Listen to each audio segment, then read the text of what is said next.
The following program contains depictions of violence and offensive but historically accurate racial epithets. Viewer discretion is advised.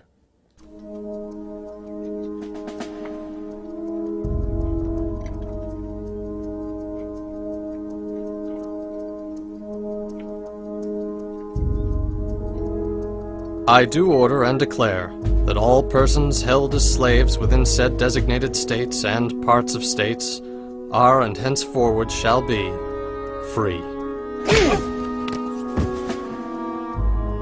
And that the executive government of the United States, including the military and naval authorities thereof, will recognize and maintain the freedom of said persons.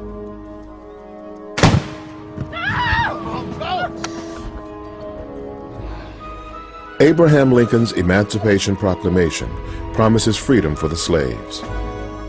But this is 1866, one full year after the official end of America's bloodiest war.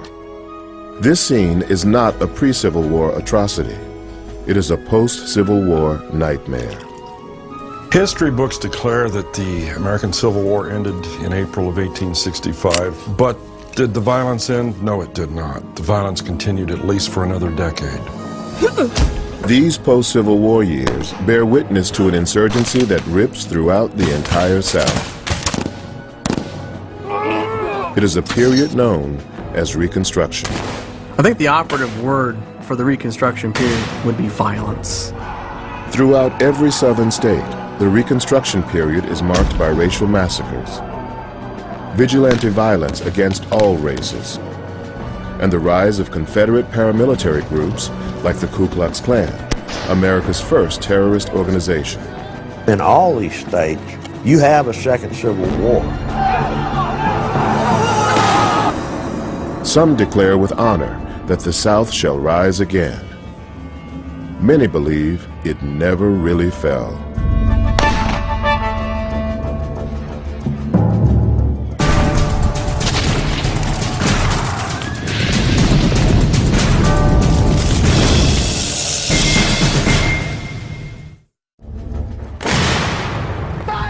The Civil War is America's bloodiest.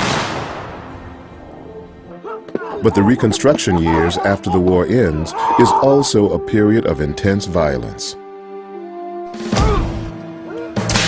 It is the newly freed slaves who suffer the most.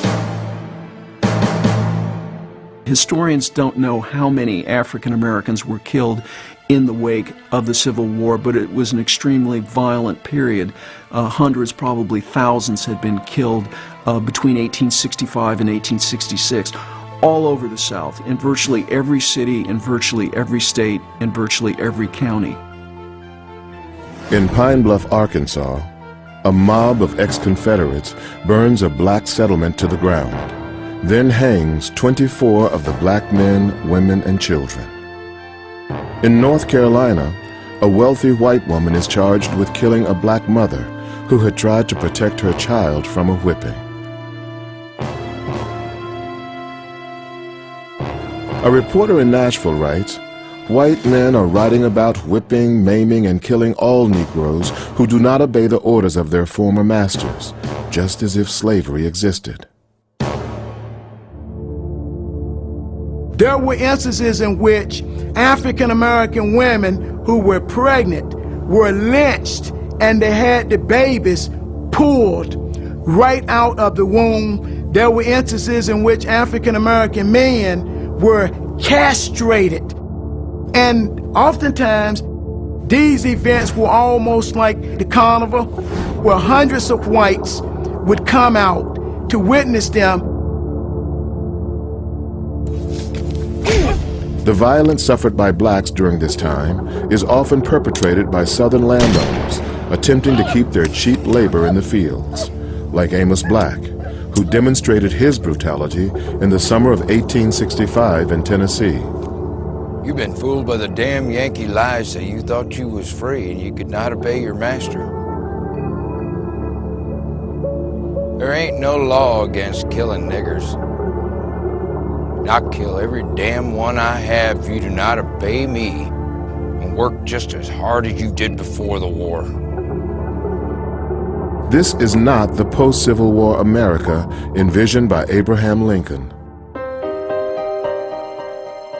On April 11, 1865, 2 days after Lee surrenders to Grant at Appomattox, Lincoln calls for a reconstruction of the country, a rebuilding of trust and a dedication to peace. Just 3 days later, Confederate sympathizer John Wilkes Booth commits what many believe to be the first act of terror by the Southern insurgency. Lincoln's assassination had such a terrific impact on the nation because in the minds of many Northerners, they felt that Booth was part of a greater conspiracy with the Confederate government, Jefferson Davis at the lead.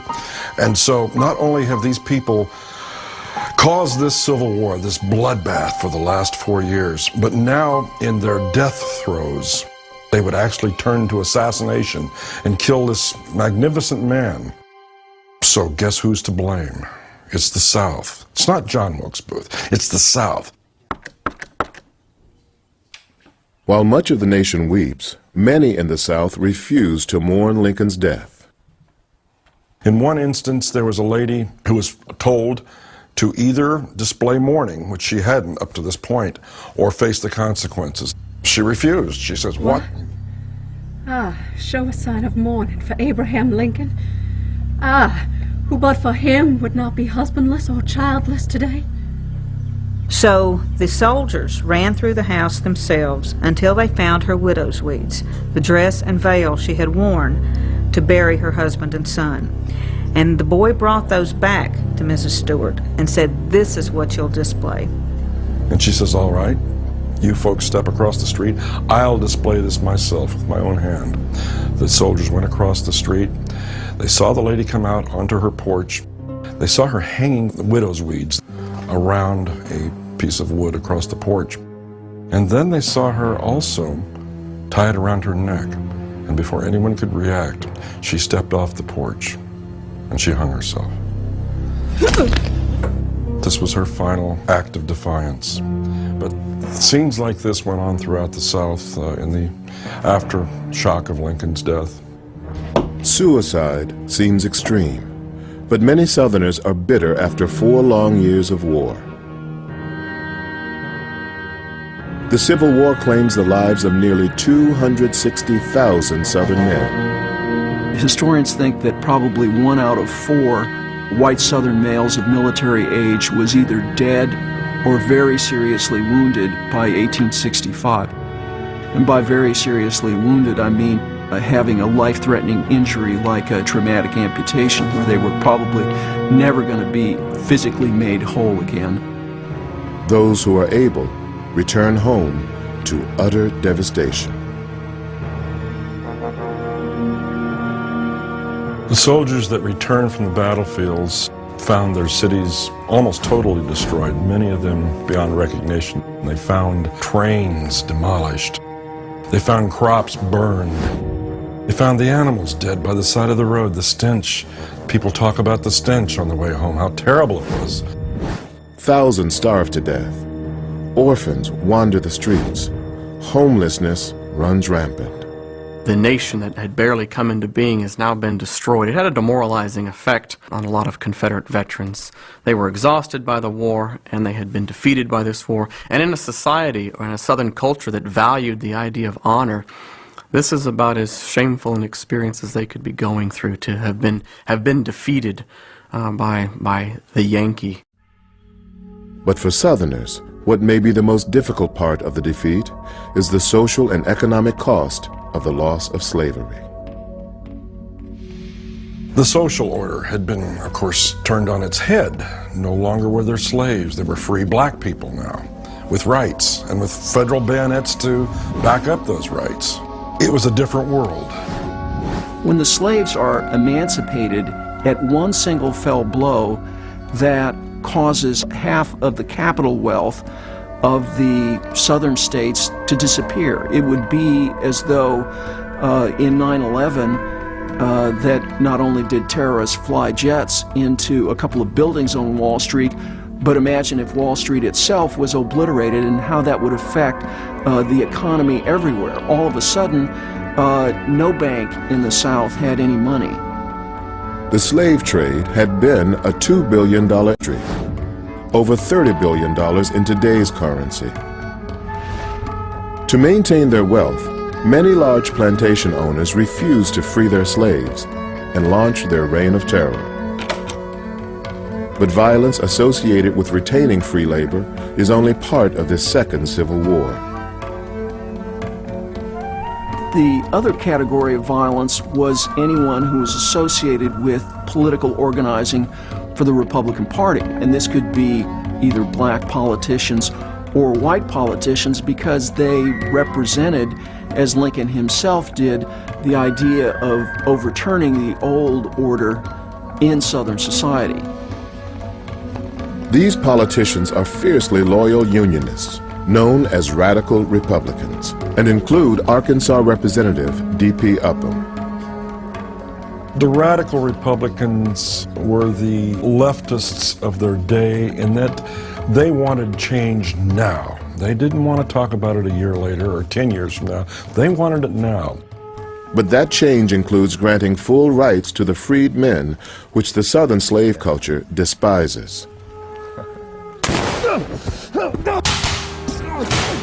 The radicals become instant targets.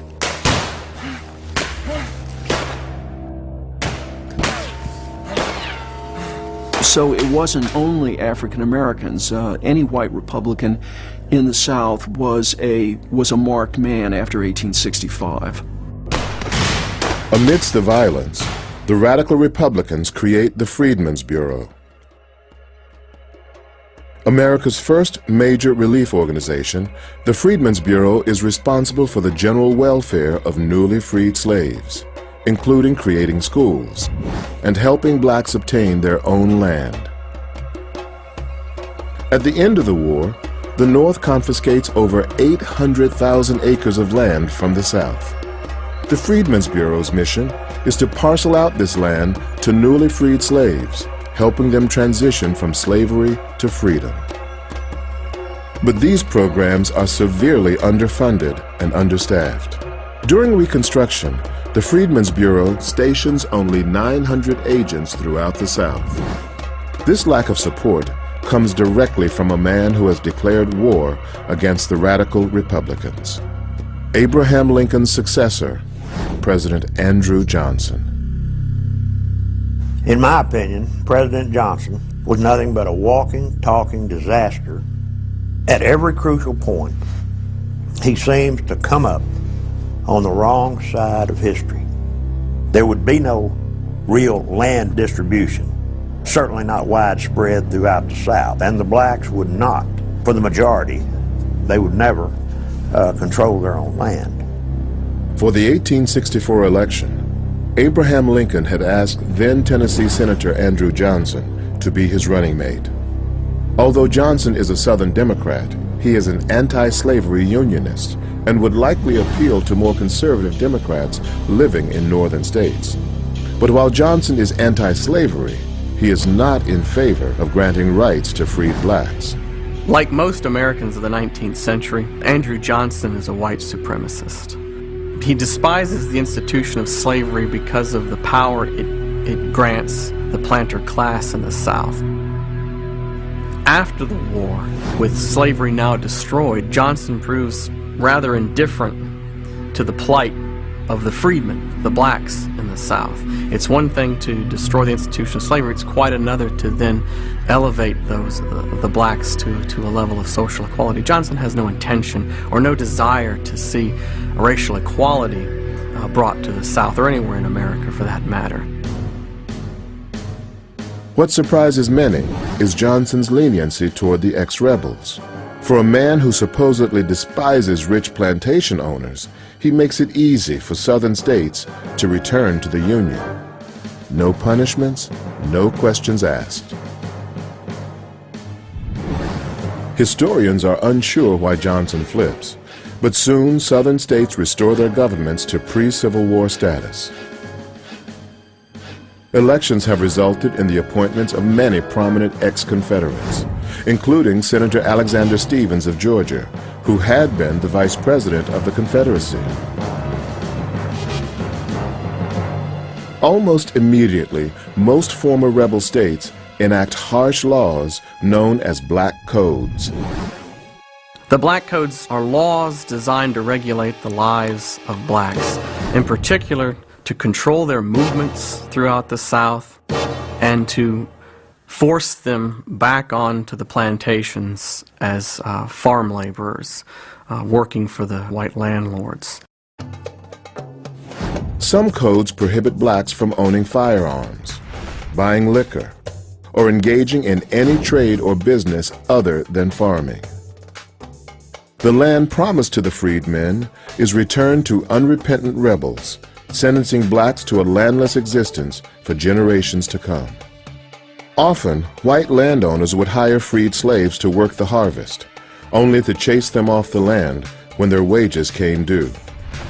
Unable to collect their meager earnings, many blacks starved to death. Johnson looked the other way as these ex-Confederate governments reimposed stringent controls over the black race through the black codes, which were a de facto form of slavery in that they regulated the daily lives of blacks, much like apartheid in South Africa. Some states go so far as to legalize the beatings of former slaves who are considered to have misbehaved. Beating black people who step out of line for, things such as not getting off the sidewalk when you see a white man or white woman walking by. So small infractions are things that can be perceived as shucking that Southern way of life, so to speak. The Southern insurgency, however, is about to become even bloodier. In Louisiana, a group of black Union Army veterans marches for the unthinkable, the right to vote. It is a recipe for a massacre.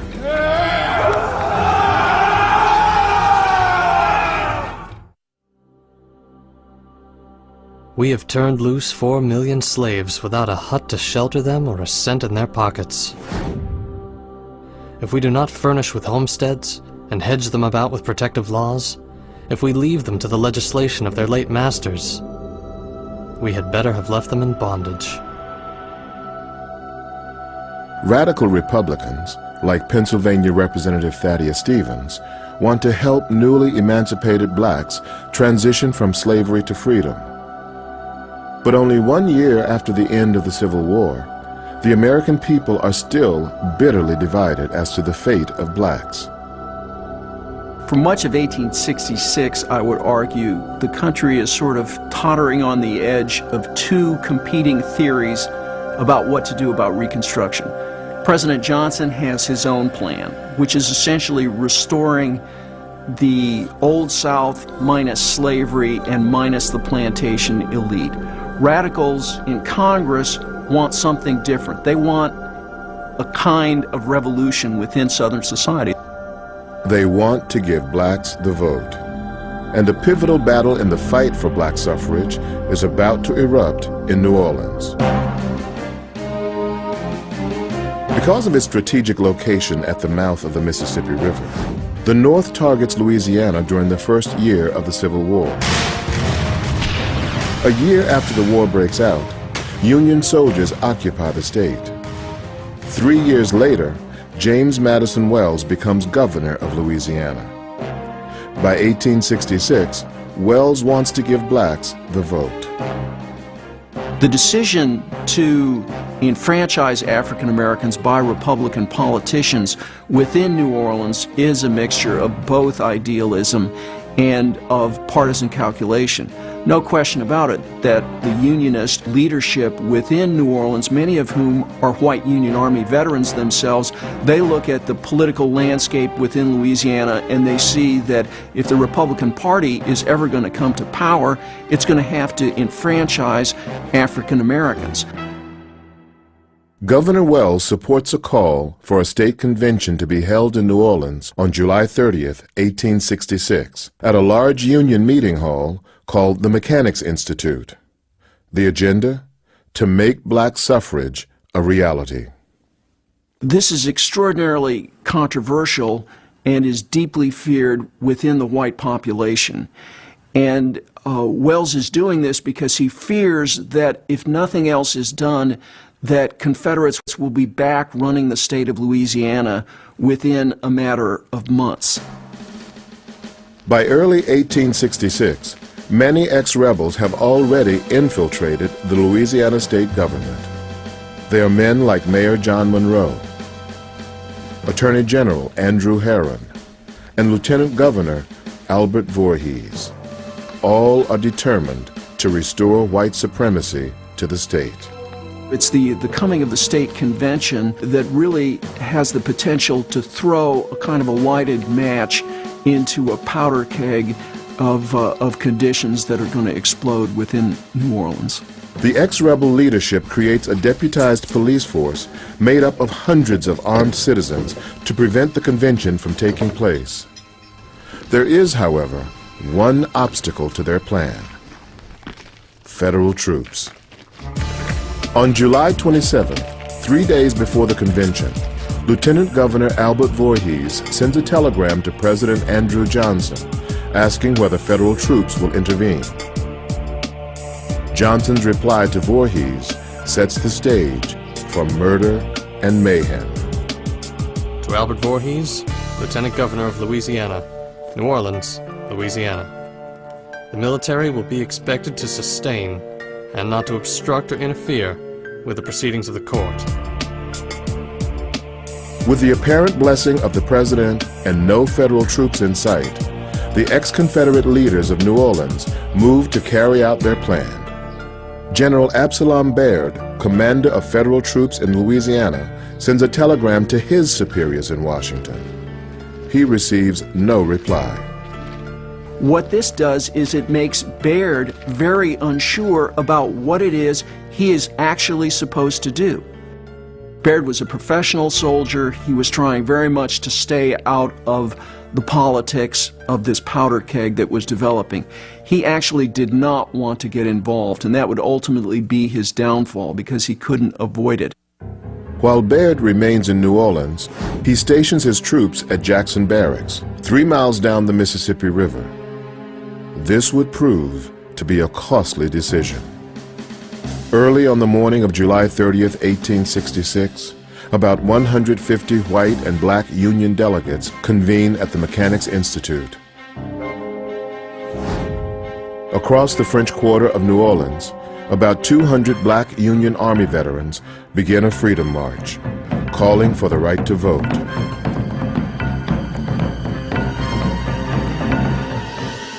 During the Civil War, nearly 180,000 black men served in the Union Army, many of whom were escaped slaves from the South. While these black troops helped the North achieve victory and abolish slavery, their service did not guarantee them the right to vote. They're essentially marching for freedom, marching for their own vote, arguing that because they fought in the Civil War, they should be allowed to vote.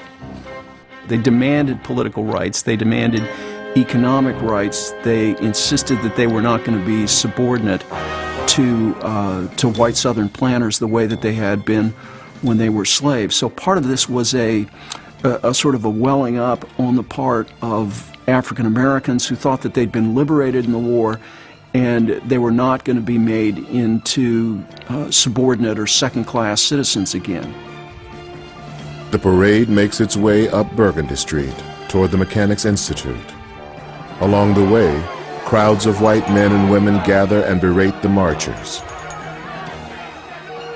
When they cross the main street of New Orleans, which is Canal Street, right before they get to the meeting place, there is a growing and escalating number of incidents.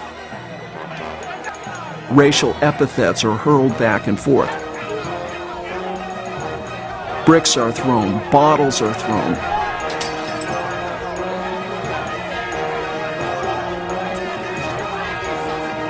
Eventually, somebody takes out a pistol. We're not exactly sure even which side it was on, and shots are fired. The New Orleans Massacre has begun. July 30th, 1866, New Orleans, Louisiana. About 200 black Union veterans begin a freedom march toward a building called the Mechanics Institute. Here, Union delegates debate the fate of black suffrage. Local ex-Confederate leaders opposed to the black vote have created a large police force to arrest the delegates at the convention. Ex-Confederate leaders thought that they had assembled a very large police force that was so large that it was going to smother the state convention, and that they were going to simply arrest everybody and take them off to jail. Well, as frequently happens in battle, the generals can give the orders. What the troops may do is something very different. Outnumbered and outgunned, the black veterans attempt to enter the Mechanics Institute.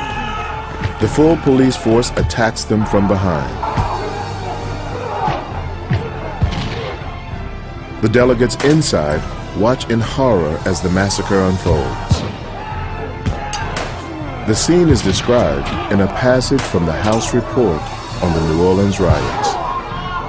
Colored persons at distant points in the city, peaceably pursuing their lawful business, were attacked by police, shot, and cruelly beaten. A colored man was dragged from under a street crossing and killed in a single blow. The dead bodies upon the streets were violated by shot, kick, and stab. The face of a man just breathing his last was gashed by a knife or razor in the hands of a woman. Inside the Mechanics Institute, the delegates become the target of the insurgent rage. This force of New Orleans police officers, fire department members, and the sheriff's department begin battering down the doors of the meeting hall. Inside, some of them later said that they were hoping that they could keep out the ex-Confederates long enough until the Union Army comes. But what they don't know, of course, is that the Union Army is not going to participate in this fight. General Baird finally orders his troops to New Orleans, but they're still 3 miles away at Jackson Barracks. Eventually, the doors are battered down. People start jumping out of windows. People start trying to run to other parts of the building. It is in evidence that men who were in the hall, terrified by the merciless attacks of the armed police, sought safety by jumping from the windows, a distance of 20 feet to the ground, and as they jumped, were shot by police or citizens. From there, the police force that had assembled starts chasing anyone who's African American or is white, for that matter, who's coming out of the building. And from there, it sort of degenerates into a hunt by the ex-Confederate forces for all of those who had had anything to do with the state convention at all.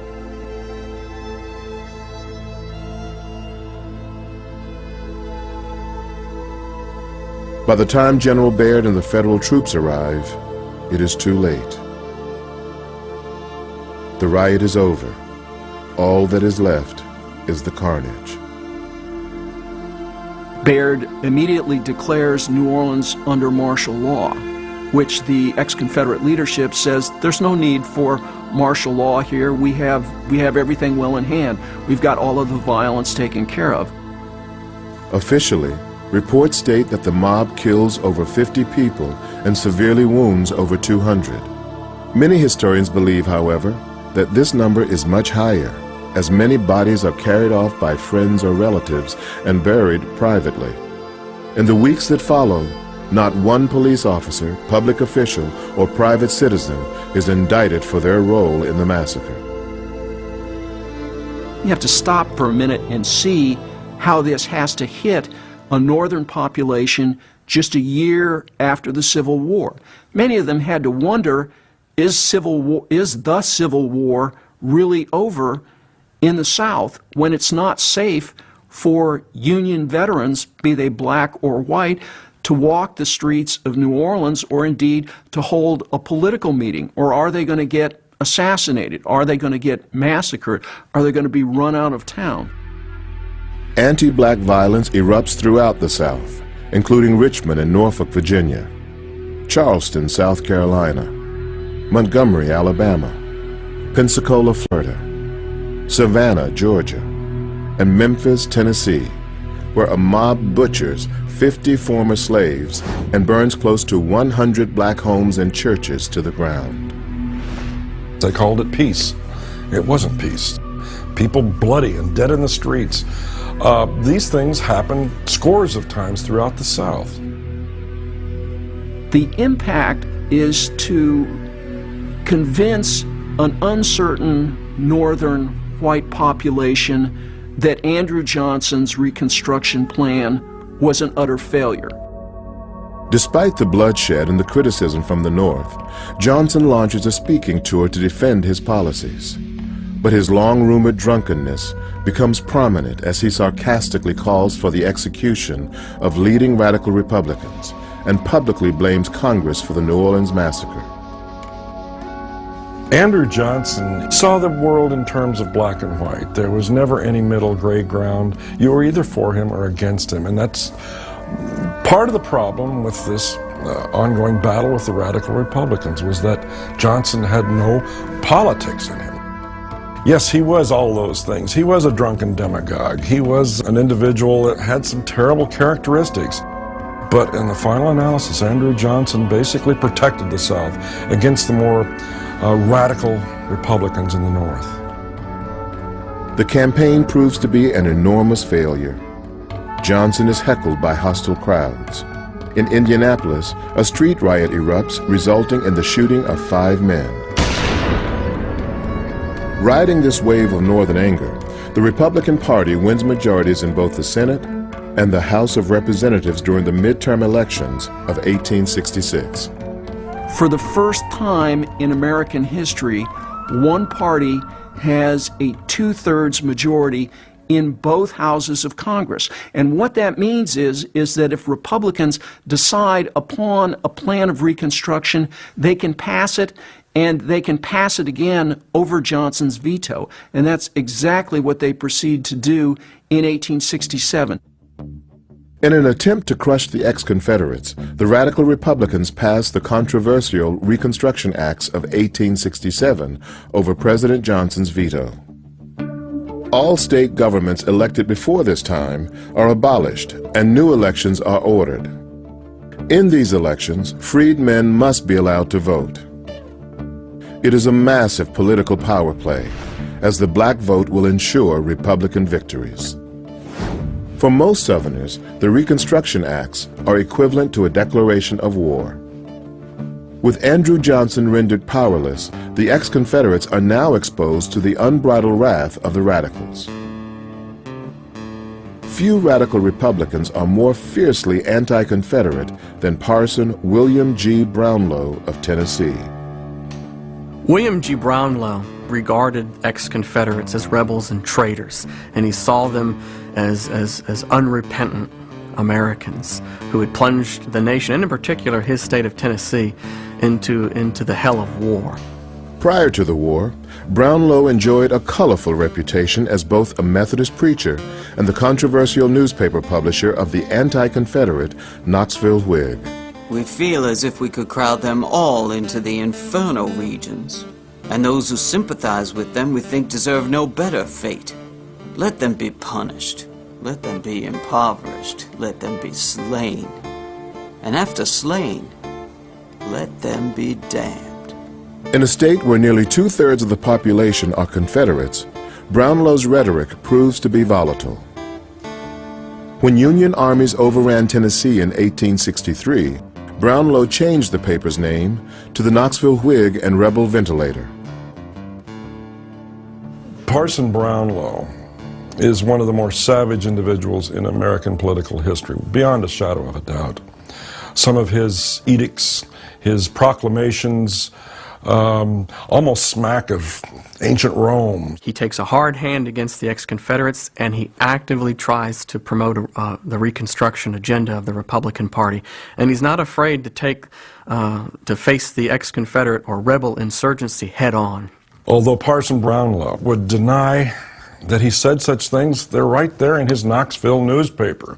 Basically, Don't let the Southern soldier come back home here. Kill him before he gets here. These are quotes by Parson Brownlow. A very bloody-minded man, in fact, accurately named Bloody Bill Brownlow. In 1865, just as the war is ending, Bloody Bill Brownlow is installed as governor of Tennessee. As a politician, Brownlow tones down his virulent anti-Confederate rhetoric, but his newspaper continues to beat the drum of vengeance against returning rebel soldiers. The paper goes so far as to publish the names of these young men, marking them for retribution. There is persecution of ex-Confederates returning home, particularly in East Tennessee. When John Kincaid returns from the battlefield, Union veterans force him to pledge an oath of loyalty to the United States. Afterward, he exits a Lexington, Tennessee courthouse and is promptly shot to death. Ex-Confederate Abner Baker guns down a Union soldier who had murdered Baker's father during the war.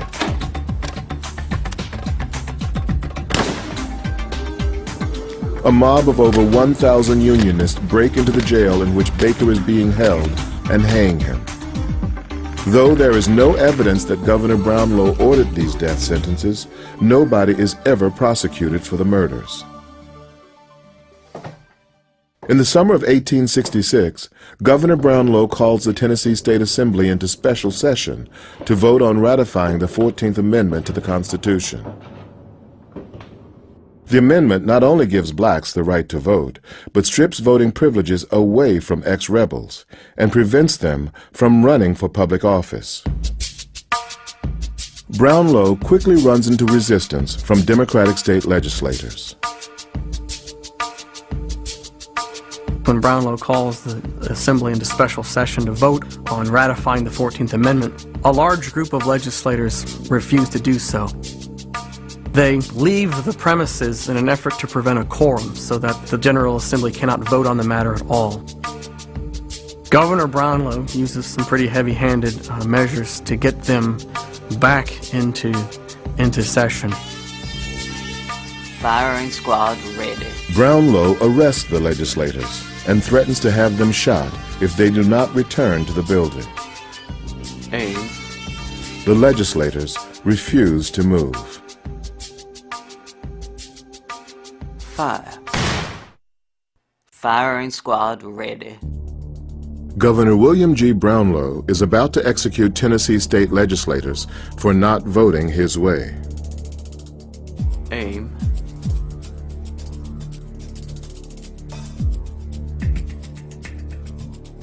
Fire. Unbeknownst to the ex-rebels, Brownlow's directive is to shoot over their heads. Shocked and frightened, the legislators agree to go back into the building where they would be present and accounted for, but not allowed to vote. Tennessee becomes the first ex-Confederate state in the Union to ratify the 14th Amendment, giving blacks the right to vote and stripping voting privileges away from ex-rebels. To the ex-Confederate majority in Tennessee, the Brownlow administration was bad enough.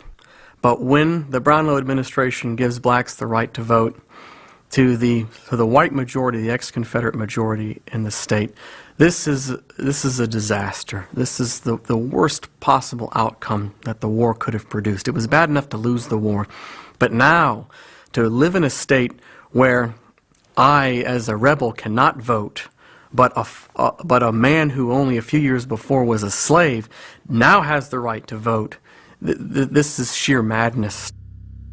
It is a madness that will be met by violence and terror. For in the town of Pulaski, Tennessee, a new Southern Army is about to emerge.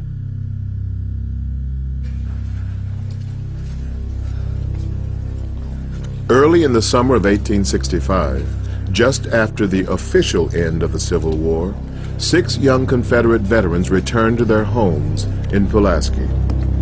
Like many returning Southern soldiers, they quickly discover the physical and economic devastation. and like all returning rebel soldiers, the six are forced to swallow the dog. Swallowing the dog meant saying the oath of allegiance to the United States. I solemnly swear that I will support, protect, and defend the Constitution of the government of the United States. Now, what was so offensive, especially to these soldiers, was the second line. I do solemnly swear that I hereby renounce all countenance, support, and allegiance to the so-called Confederate States of America. For many men who were still wearing their Confederate uniforms, because it's all they had, that was very difficult to do. One hot summer night, the six disgruntled ex-rebels get together as they had often done since returning home. But this particular night, the usual stories of war, whiskey, and women take a dark turn that will affect the next 150 years of United States history. This fateful night, the six young rebels create a secret organization known as the Ku Klux Klan. The Ku Klux Klan originated as a fraternal organization, but it very quickly became active as a paramilitary form of opposition to what was going on politically in the state of Tennessee. The Pulaski Six create special rules for their club, one of which is a specific dress code. Unlike the uniform of white sheets and pointed hats that exist in the early 20th century, original Klan members create their hoods out of any material they can, including colored sheets or even burlap sacks. Some at the time even wear horns on their hoods. The aura of mystery surrounding the Klan appeals to many young men. Membership soon soars. Early on, the Klan becomes famous for mischievous night rides through the countryside. But they soon discover that these rides have a chilling effect on local blacks who are terrified of the ghoulish figures on horseback.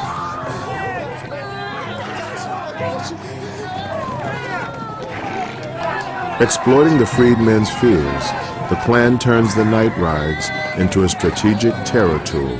These were men who knew what they were doing. Almost all of them were veterans. They knew exactly the power of terror.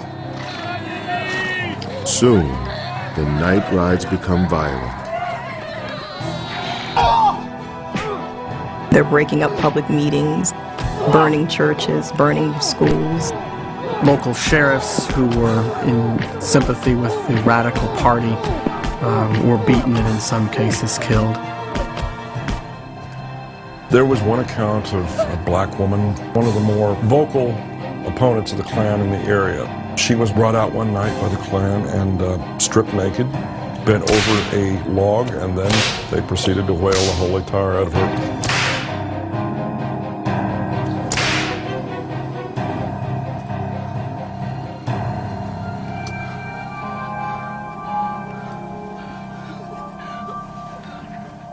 And when they were done with that, when they finally tired, they brought out her daughters and whipped them.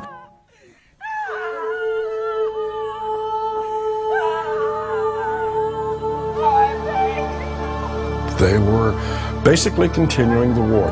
The white sheets were the new uniform of the Confederate soldier. They replaced the gray, indeed. And this had a terrifying effect on many folks. No one wanted to be visited by men wearing white sheets in the middle of the night. They knew what was coming. And a modern analogy, this is Al-Qaeda rising up out of the earth.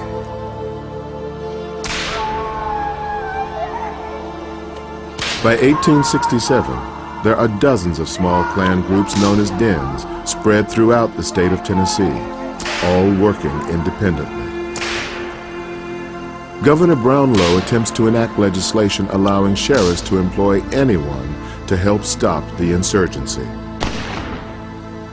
I recommend most emphatically that these organized bands of assassins and robbers be declared outlaws by special legislation and punished with death were ever found. But since local sheriffs either fear the Klan or support it, the legislation has little effect. The terror continues almost completely unabated. In April of 1867, the Invisible Empire holds a secret meeting in Nashville, calling together all of the different Klan dens from throughout the state. Their goal is to galvanize the individual dens into a single deadly army. The first campaign? Disrupt the upcoming national and local elections in 1868. Leading the insurgent army is new Grand Wizard and Confederate war hero Nathan Bedford Forrest. When the Civil War begins, Nathan Bedford Forrest joins the rebel cause and earns a reputation as being a very fearsome cavalry raider. During the war, he was an outstanding tactician, and he led some very successful raids that disrupted Union supply lines and communication centers. Forrest had earned notoriety for his role in the Fort Pillow Massacre of 1864. After defeating Union forces at Fort Pillow in West Tennessee, Forrest soldiers began ruthlessly executing black prisoners of war.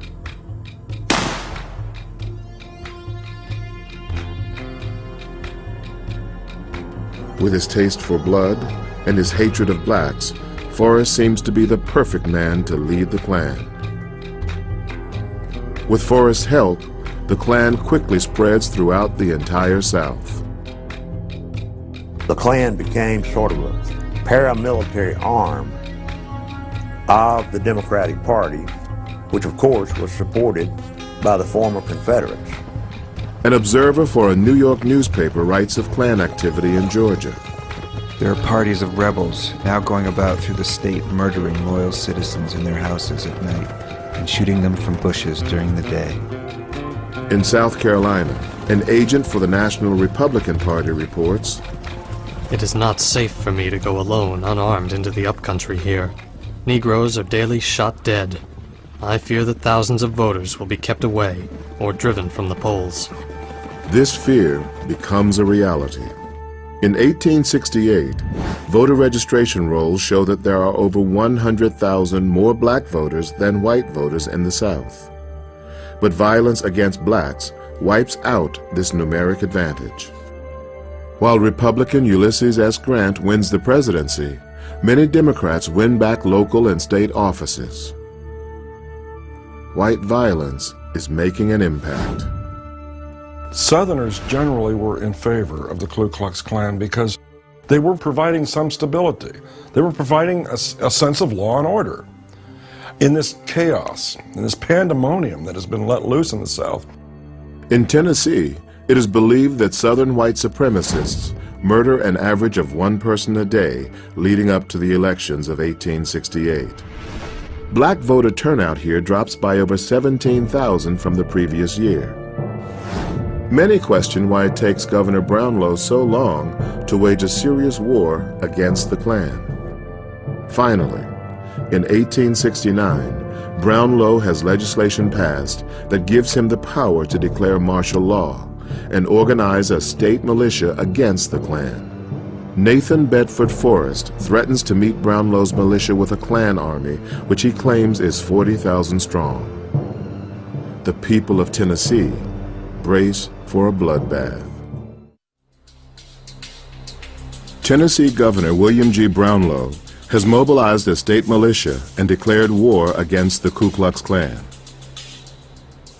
In an interview with an Ohio newspaper, Klan Grand Wizard Nathan Bedford Forrest states that if the militia is called out, Mr. Brownlow's government will be swept out of existence. Not a radical will be left alive. But no great clash of armies will ever take place. Some believe that Forrest had never been able to sufficiently organize the Klan groups under a single military command. Forrest backs down and claims to dissolve the Klan. Because the Klan was decentralized, because it was undisciplined, and because it engaged in indiscriminate and reckless violence, Forrest did not believe he could control it in a stand-up fight with the far more disciplined and better trained and better equipped state guard. The Invisible Empire has accomplished the purpose for which it was organized. The Grand Wizard now declares the Invisible Empire and all the subdivisions thereof dissolved and disbanded forever. This, of course, is a ruse. While the idea of a single, united Klan army may not have been effective, small Klan dens continue to flourish throughout the South in the form of decentralized vigilante gangs. Still, Nathan Bedford Forrest's decision not to engage the state militia is seen as a victory for the radical Republicans in Tennessee. Brownlow's aggressive use of the Tennessee State Guard in 1869, albeit after a great deal of death had already been meted out, in the spring and summer of 1869, the Klan is more or less suppressed in Tennessee. The relatively bloodless climax of the battle between Brownlow and the Klan in Tennessee is likely a welcome relief at a time when vigilante violence ravages the countryside. Between 1866 and 1869, it is reported that the Klan murders approximately 300 people in Tennessee, or one every 3 days. In neighboring Arkansas, however, the clash between radical Republicans and the Ku Klux Klan would not end so peacefully. Here, it is immediately clear to one man that the only effective way to defeat the Klan is to fight fire with fire. His name is D.P. Upham. D.P. Upham engaged in a very aggressive anti-Klan campaign. He was much hated by the ex-Confederate populace in the area, and he showed similar malice in return. An ex-Union soldier from Massachusetts, Upham travels to Cotton Ridge, Arkansas at the end of the Civil War to seek his fortune. He is considered by many Southerners to be a carpetbagger, a Northerner who profits from the Southern defeat. D.P. Upham goes to Arkansas, he acquires a cotton plantation, and he puts it back into production. Now that's all well and good, except that was exactly the kind of carpetbagger that Southerners resented so much, because he has not only been a Union soldier, but now he is coming south and taking advantage of their situation. He's going to become rich where they have become impoverished. So there's a lot of resentment toward Upham in Arkansas. As Upham's financial success grows, he becomes one of the state's leading radical Republicans and wins a seat in the Arkansas House of Representatives. Upham won his election based on the votes of freedmen and the white Unionists in his area. He became an ally of Governor Powell Clayton, and together the two managed to incur the wrath of the Arkansas clans. Both Clayton and Upham pushed to ratify the 14th Amendment, as well as pass other laws extending rights to newly freed slaves. The Klan responds violently to these new laws. In the days and months leading up to the 1868 elections, their wave of violence terrifies the local citizens and intimidates voters. August 21st, 1 white and 7 blacks are murdered in Lafayette County. August 25th, Klansmen killed Dr. A.M. Johnson, a Republican state representative from Mississippi County. 2 days later, a black man named Van Humphreys is murdered in White County. In late October, assassins kill Congressman James Hines. Within a week, a Freedmen's Bureau agent is murdered in Little River County. Soon, Governor Clayton formed state and local militias to combat the insurgents. Clayton names Upham as leader of the local Woodruff County militia. Upham quickly becomes a marked man. On October 2, 1868, insurgents ambush Upham and Woodruff County Registrar F.A. McClure.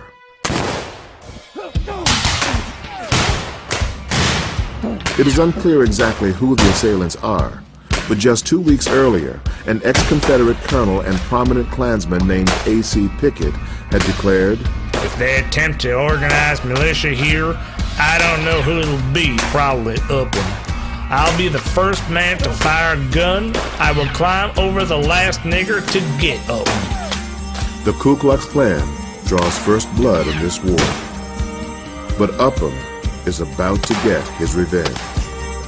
In early November of 1868, Governor Clayton declares martial law and divides the state into 4 military districts. He places D.P. Upham in charge of the northeastern quadrant, which was one of the most terror-act portions of the state. And he gives his Arkansas State Guard a pretty free hand in subduing the Klan. Upham's war against the Klan is bloody and ruthless. His philosophy is simple. We will whale hell out of the last one of them. Never allow one of them to return and live here. There is no other way. Nothing but good, healthy, square, honest killing would ever do them any good. The Klan, however, is about to get personal. A force of about 30 Klansmen ride to Upham's hometown of Augusta in an attempt to take over the town. On their way, they attack and pillage several plantations near Augusta, including Upham's. They savagely beat the black farmhands. One dies. Upham's militia force of about 100 arrives in time to prevent the Klan from taking the town. But he quickly learns that 300 to 400 Klan reinforcements are on their way. Upham tears through the town of Augusta, beating and arresting suspected Klansmen. 4 of the suspects are shot and killed. While the exact circumstances are unclear, Upham and his men claim that the suspects had been trying to escape. The ex-Confederates claimed that Upham had summarily executed them and that there was no escape attempt, that that was a cover story. We often think of the Klan as doing most of the intimidating, but in the case of Arkansas, the Klan, they had the tables turned on it in pretty stark fashion as Daniel Upham's operations in the northeast corner of Arkansas demonstrate. Upham's heavy-handed tactics enraged the Klan. They ride to Upham's farm, intending to burn it to the ground. Load and prime! Upham rounds up the militia and prepares to meet the Klan head-on. Ready! Aim! Fire! Fire at will! D.P. Upham has enraged the Arkansas Ku Klux Klan by killing 4 suspected members. Seeking to exact retribution, Klan members moved to destroy Upham's plantation. They might, however, have underestimated Upham and his militia.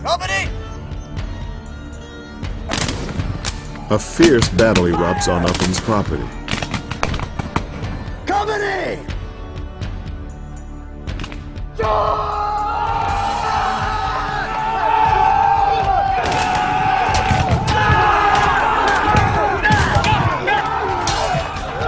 Historians do not know the specifics of the battle. It is clear, however, that the Klan proves to be no match for the well-trained and well-equipped militia.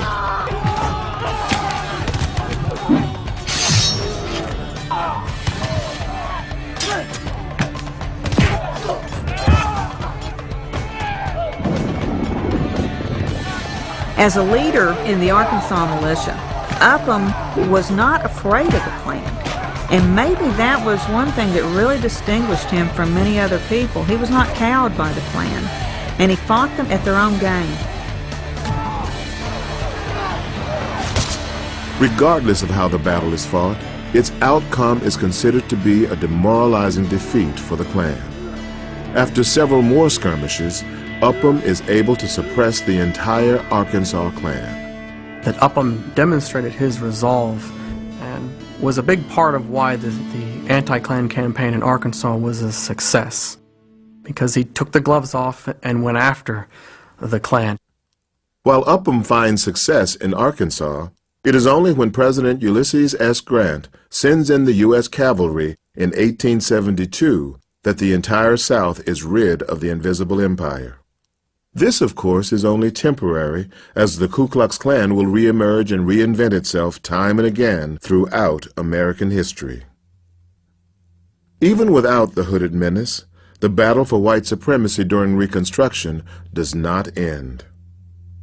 Ex-Confederates form new groups, like the Red Shirts, the White League, and the White Liners, all bent on violence to further their racist cause. But in the fight for white supremacy throughout the South, freed blacks are not the only target. Fewer than 1,000 miles east of Arkansas, a different battle is being fought in Robeson County, North Carolina. During the period of Civil War and Reconstruction, we generally understand this period as being, as far as racial tensions go, between blacks and whites. But what happened in Robeson County is that we have a third faction, and that's the Indian population. Since the early 1700s, the Lumbee Indians of Robeson County had lived peacefully with whites, working and even intermarrying with them.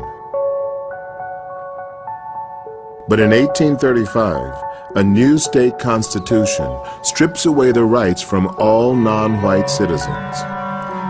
Considered to be an inferior race, the Lumbees are labeled free persons of color, a designation just slightly above black slaves. Like the slaves, they are often violently oppressed. By the time the Civil War breaks out in 1861, most of the Lumbees' land has been stolen by whites. Having no legal recourse, the Lumbees are forced to accept a life of destitution. Famine and poverty are rampant. But life will soon become even more difficult for the Lumbees. The Confederates begin building Fort Fisher. Fort Fisher was an earthwork fort, unlike Fort Sumter in Charleston, which was made of bricks. Fort Fisher was hills, and they had to be dug and piled, the dirt had to be piled up. It was a malarial situation. The work was very hard, and the death rate was high. At first, black slaves are forced to build the fort.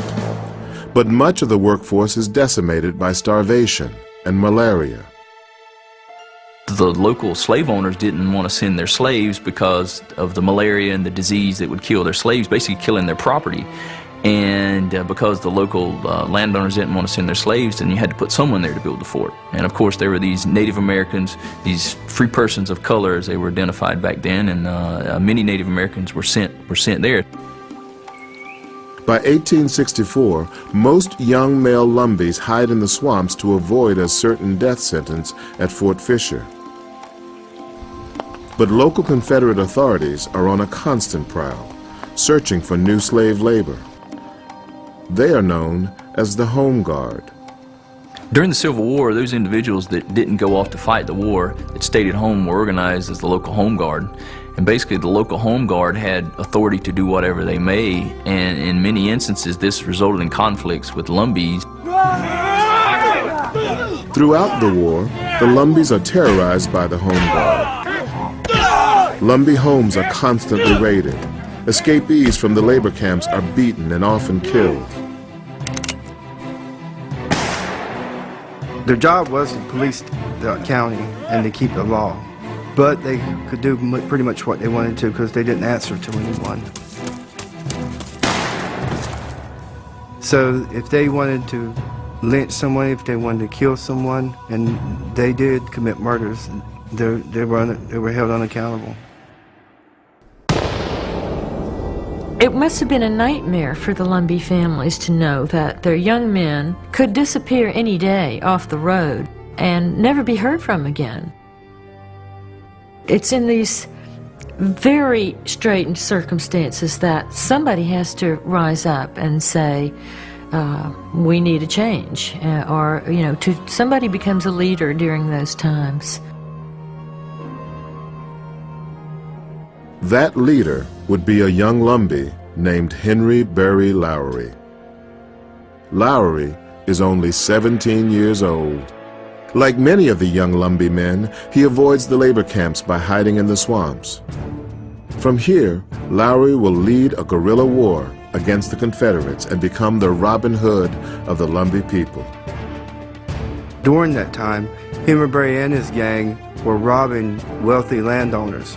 There was no food during that time. They would rob their meat houses, and they would come back to what they called the settlement, which was the Indian community, and disperse what food and grain that they could get to people that were starving to death.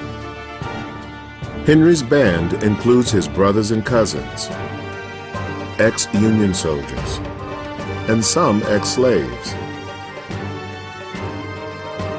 They become known as the Lowry Gang and are about to unleash a torrent of violence against white supremacists in North Carolina. The gang will become some of the most wanted men in the country.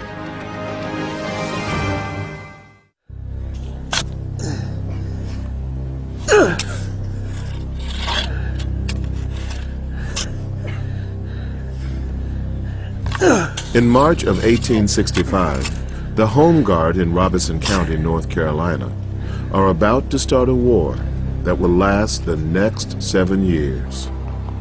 They discover that a local Lumbee carpenter has been harboring escaped Union soldiers who are traveling north from a Confederate prison camp in Florence, South Carolina. The Home Guard responds with the execution of the Lumbee carpenter and one of his sons. These will prove to be the first shots fired in what will become known as the Lowry War. For the victims are Henry Berry Lowry's father and brother. I think there's a point in everybody's life where you're at the crossroads and you can go either left or you can go right. And I think he chose a path, and his path was to seek revenge on the lives of his family.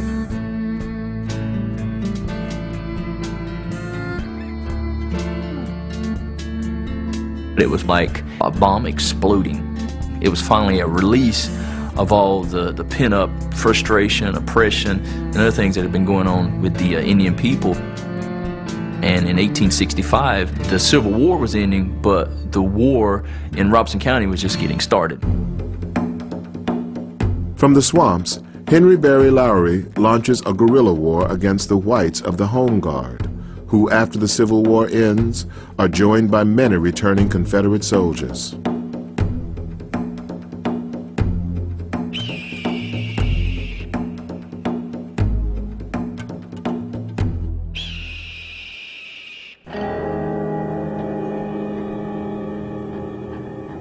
In many instances, Henry Berry and his gang would hide out and wait on these individuals to come.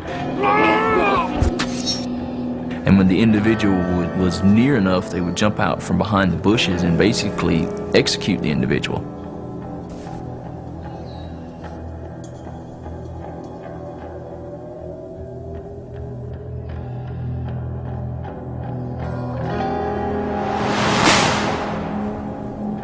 The gang's reputation quickly grows. So cunning was Lowry that he would often mysteriously appear at the dinner table of a plantation owner and demand to be fed before robbing his reluctant host. One night, with his face painted with grease, Lowry breaks into the house of Sheriff Reuben King, one of the wealthiest and most powerful men in Robeson County. Henry Berry, a man of few words, says, "I'm here for my gold and silver," which obviously meant that he was there to rob him. Before he can strike, King is gunned down by George Applewhite, a Lowry gang member who had been lurking in the shadows. Once he had killed the sheriff of Robeson County, there was no turning back. The Lowry gang's reputation spreads throughout the country. Newspapers from as far away as New York carry the story. A state of terror exists among the women and children in Robeson County. The efforts thus far to capture the outlaws have been utterly fruitless. There's a story that the James gang, in the middle of one of their robberies, yelled out, "We're the Lowry gang," hoping to blame it on someone else. But this notoriety comes with a price. By 1871, a bounty taken out on Lowry is reportedly up to $20,000, equivalent to nearly $500,000 today. When someone working a full-time job might make $6 a month, $10,000 or $12,000 is a lot of money. And so it brought out a lot of bounty hunters and people that were willing to do anything to kill Henry Lowry or some member of his gang. Many bounty hunters enter the swamps looking for Lowry. Few make it out alive. You have to imagine these are just young teenagers, still in their mid-teens, that are known as outlaws, and people that are hunting them are twice, 3 times their age. By 1871, after dozens of Lumbees, whites, and blacks have perished, local authorities form a county militia to combat the Lowry gang. The leader is a former Confederate military commander, Colonel James Wishart. Wishart decides to take extreme measures to capture Lowry.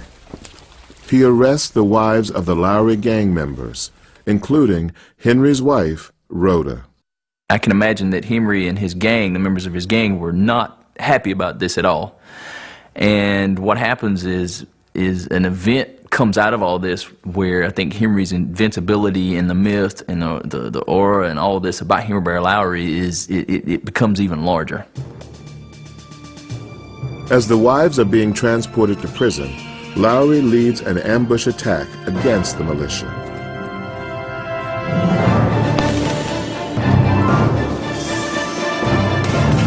He attacked the group, killing 3 of the militia, but they were unsuccessful in gaining the release of their wives. The wives were still taken to the headquarters and still locked up. Unable to rescue their wives, the Lowry gang is forced to retreat into the swamps. The militia follows. Lowry and his gang are able to cross the Lumber River before the militia can catch them. Once on the opposite bank, they turn and fight. With the river as a natural barricade, the Lowry gang is able to hold off the militia. So night falls and the local militia is on one side of the bank, and on the other side of the bank is the Lowry gang. You have a local militia member who's standing guard, and as he's standing guard, he begins to see this figure coming down the river. And as the image draws near, he realizes that it's a canoe. And after a few seconds, he realizes it's Henry Lowry.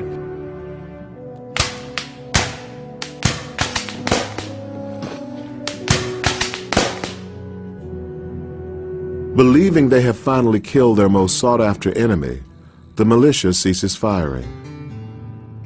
But Lowry has not been hit. Using the canoe as a shield, Lowry began shooting at the militia. And what happens is the militia, because they're in such a panic, they retreat. They should have easily been able to kill him that day. They could have put a hint to the whole Lowry War that day. But because he was so strong-willed and he just fought back, which is what he started doing the whole thing for, fighting back. And I think he just mentally destroyed that militia. The daring escape allows the Lowry gang to go back on the offensive. Several days later, Lowry writes a letter to Colonel Wishart, the leader of the militia. Henry Berry wrote a letter and had it delivered and said that you arrested our wives for no reason. They're not guilty of anything. And if you don't let them go, it will be the bloodiest day that the county has ever seen. Colonel Wishart is about to make one of the most important decisions of the Lowry War. In Lumberton County, North Carolina, a local militia has arrested the wives of the notorious Lowry gang members. In a letter to the commander of the militia, Henry Berry Lowry threatens to kidnap and execute the white women of the town. You can imagine these local authorities suddenly realizing we shouldn't have done that, because I think they knew that would happen. Wishart's decision is evident in letters he writes to his superior officers. I am risking my life at the hands of desperadoes. If I am never heard of again, you will know what has become of me. I have a wife and 3 children. If I am killed, see that they are cared for. Terrified, Colonel Wishart frees the Lumbee women. Whether Henry Berry would have done it, who knows, but he certainly was adept at playing with people's minds. In September of 1871, the Lowry gang commits their final crime. It would be one of their most lucrative. They steal $20,000 from a Lumberton general store. That was probably the most interesting, most exciting part of this story to me, because who would have had that amount of money lying around in a Lumberton safe? It seemed to me logical that that was the cash money that was going to be the reward for Henry. Within a week, Henry Berry Lowry vanishes from the swamps and is never seen in North Carolina again. Many believe he heads west with the reward money, eventually making a new name for himself as a gunslinger. Henry's wife, Rhoda, spends the rest of her life in Lumberton, but takes many mysterious trips west. Regardless of his fate, Henry Berry Lowry had battled valiantly in a highly effective war against the ex-Confederates in North Carolina during the post-Civil War Reconstruction years. And like Governor William G. Brownlow in Tennessee and D.P. Upham in Arkansas, Lowry succeeds by employing the very tactics that have been used to oppress and terrorize Lumbees, blacks, and white Unionists. Meeting violence with violence seems to be the only effective way of addressing this second Civil War. Nowhere is this clearer than in the struggle against the Lee Gang in Northeast Texas. About the time Henry Berry Lowry disappears from North Carolina, Louis Peacock awakens to a peaceful morning in Texas. But for Peacock, the past 7 years have been anything but peaceful. Louis Peacock is considered by most ex-Confederates to be a scallywag, a Southerner who remains loyal to the Union. After the war, Peacock struggles to suppress the ex-Confederate white supremacists who have been terrorizing the area. The fight would become known as the Lee-Peacock War and would engulf most of Northeast Texas. You know, if you want to look at a microcosm of the larger South, Northeast Texas is a good area to focus on. The area was an extremely violent place. You had the Klan groups flourishing in most of the counties, and you had what some people called the outlaw groups, and it would finally be clear these people, they're fighting a second Civil War.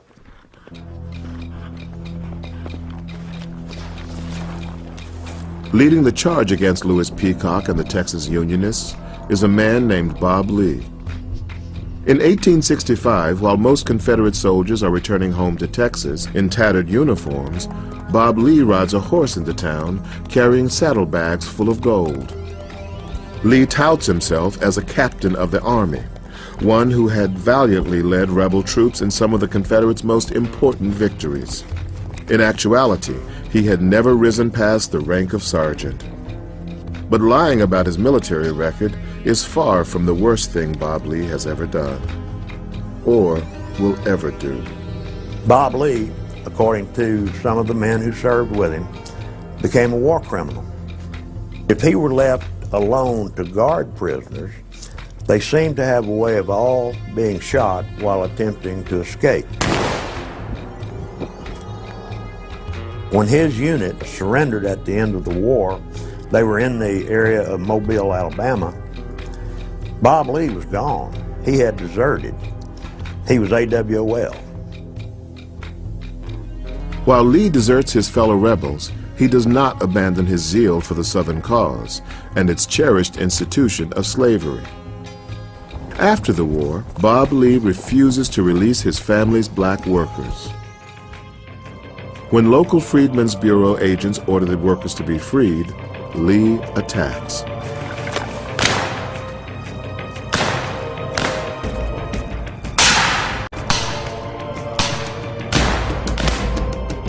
Outnumbered, Lee is forced to flee.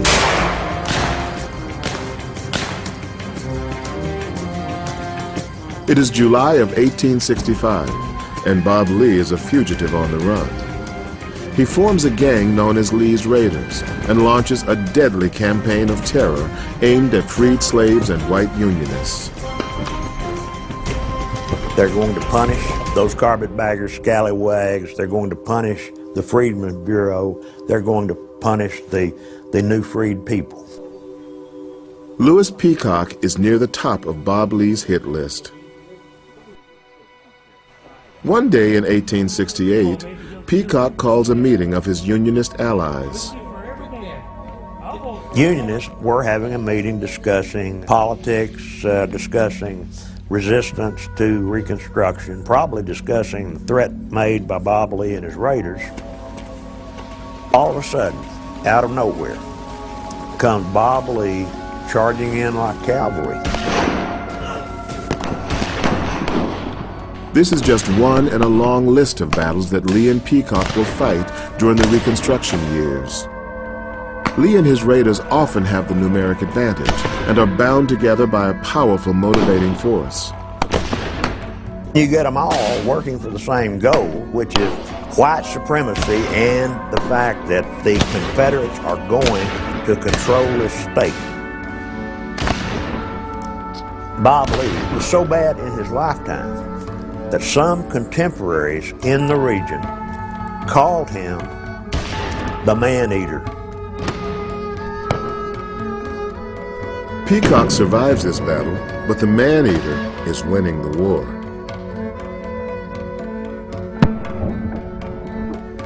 The tide, however, is about to turn.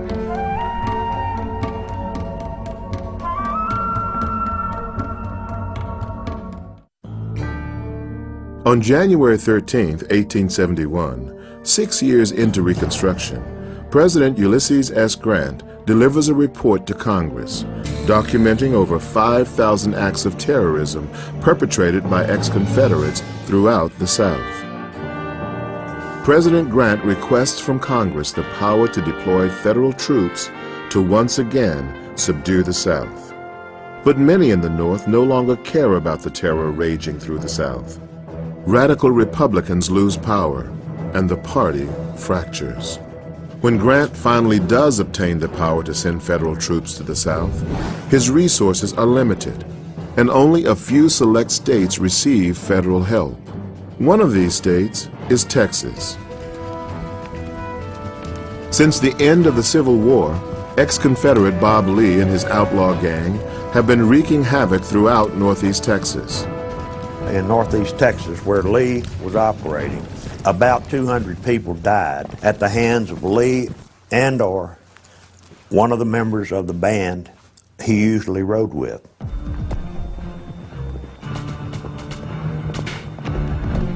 Finally, after years of bloodshed, Major A.R. Chaffee and the 6th Cavalry arrived to help destroy the ex-Confederates. Bob Lee's nemesis, Unionist Louis Peacock, acts as Chaffee's guide and scout. Chaffee quickly arrests suspected raiders as well as those who harbor them. Chaffee resorts to violent means, often stringing locals up by their thumbs.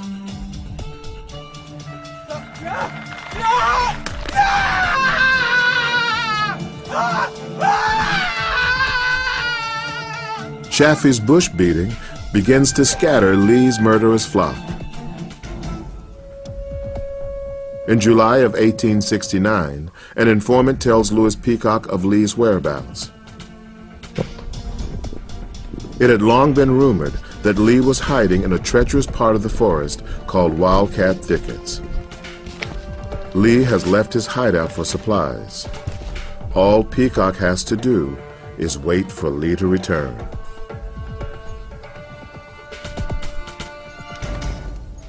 Around midday, Lee walks directly into the trap. Before he could ever get into that thicket, the posse demanded surrender. And of course, Lee wouldn't do that. Nor would Lee go down without a fight.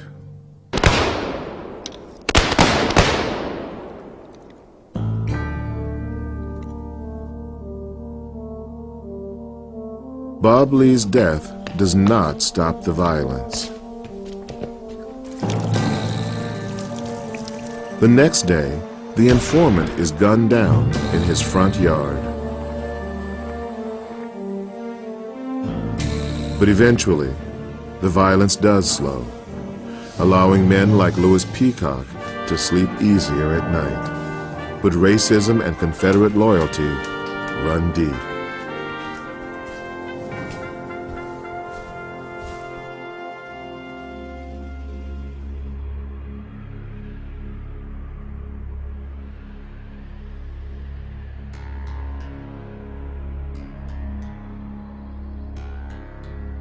As they would say in a Wild West television show, he slapped empty leather.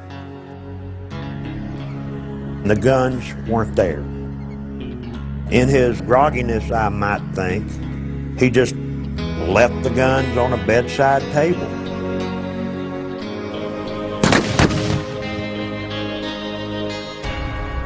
As Peacock lay dying, the three assassins approach him, reload their shotguns, and fire.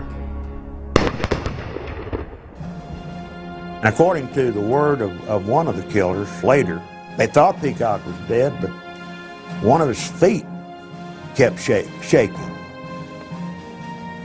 So they all pulled their revolvers, and they kept shooting him until that foot was still.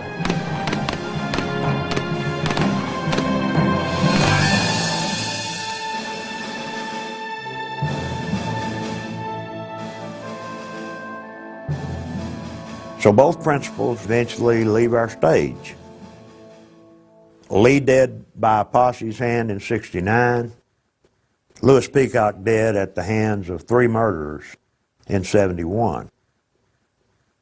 The Lee-Peacock War has left a trail of blood throughout Northeast Texas. But this is not a unique fight. I believe this story plays out in the South time after time after time. The exact facts change, even the dates may change. But what you have in all these states, you have a second Civil War. Lee's surrender to Grant at Appomattox should have ushered in an era of justice and unity.